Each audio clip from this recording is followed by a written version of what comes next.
మన individual faith ముఖ్యమా, లేదా ఒక ఆర్మీ ఆఫీసర్గా, పోలీస్ ఆఫీసర్గా, లేదా ఒక పబ్లిక్ సర్వెంట్గా కమిట్మెంట్ కానీ, యూనిఫార్మిటీ కానీ, డ్యూటీ పట్ల మన రెస్పాన్సిబిలిటీ ఇది ఇంపార్టెంటా? దీనికి సంబంధించి సుప్రీంకోర్టు రీసెంట్గా ఒక విప్లవాత్మకమైన జడ్జిమెంట్ ఇచ్చింది.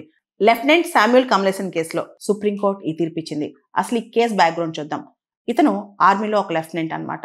ఇతను తను పనిచేసే చోట ఒక సిక్ రెజిమెంట్తో ఉంటున్నాడు. వాళ్ళందరూ కూడా గురుద్వారాకి ఎంటర్ అయినప్పుడు ఇతను నేను లోపలికి కూడా రానని చెప్పేశాడు.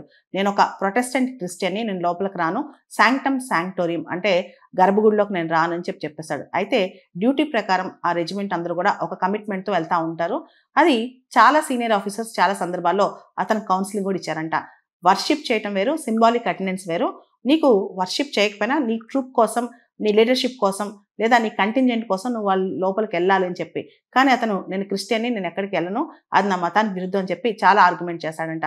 ఆ తర్వాత అతన్ని ఆర్మీ సస్పెండ్ చేస్తుంది. ఆ కేసు ఆర్మ్డ్ ఫోర్సెస్ ట్రిబ్యునల్కి వెళ్ళింది. వాళ్ళు కూడా సస్పెన్షన్ని కరెక్టే అని చెప్పారు. ఆర్మ్డ్ ఫోర్సెస్ ట్రిబ్యునల్ నుంచి ఈ కేసు ఢిల్లీ హైకోర్టుకి వెళ్ళింది. ఆ తర్వాత ఈ కేసు లెఫ్టినెంట్ శామ్యూల్ కమ్లేసన్ సుప్రీంకోర్టులో స్పెషల్ లీవ్ పిటిషన్ ద్వారా తనకి హక్కులు కల్పించాలని, తనని అనవసరంగా డిస్మిస్ చేశారని చెప్పి కూడా సుప్రీంకోర్టులో కేసు వేశాడనమాట. ఈ టైంలో సుప్రీంకోర్టు రీసెంట్గా ఒక జడ్జిమెంట్ ఇచ్చింది. ఆర్మీలో డిసిప్లిన్ కావచ్చు, యూనిఫార్మిటీ కావచ్చు, ఆపరేషనల్ ఇంటిగ్రిటీ, నేషనల్ సెక్యూరిటీ ఇవన్నీ చాలా ఇంపార్టెంట్. ఇతను చేసింది చాలా తప్పు. ఇతను ఆర్మీలో మిస్ఫిట్ అని కూడా చెప్పేసింది అనమాట. అంటే ఒక టీమ్ స్పిరిట్ కోసం, ఒక యూనిట్గా అందరూ ముందుకెళ్తున్నప్పుడు ఇతను తన మతపరమైన అభ్యంతరాలు పెట్టుకుని ఆ శాంక్టమ్ శాంక్టోరియంలోకి వెళ్ళలేదు. తన క్రిస్టియన్ కావచ్చు, కానీ డ్యూటీ కూడా చాలా ఇంపార్టెంట్. ముఖ్యంగా లీడర్షిప్ క్వాలిటీ ఆర్మీలో ఇది చాలా ఇంపార్టెంట్ అని చెప్పి కూడా సుప్రీంకోర్టు వ్యాఖ్యానించింది.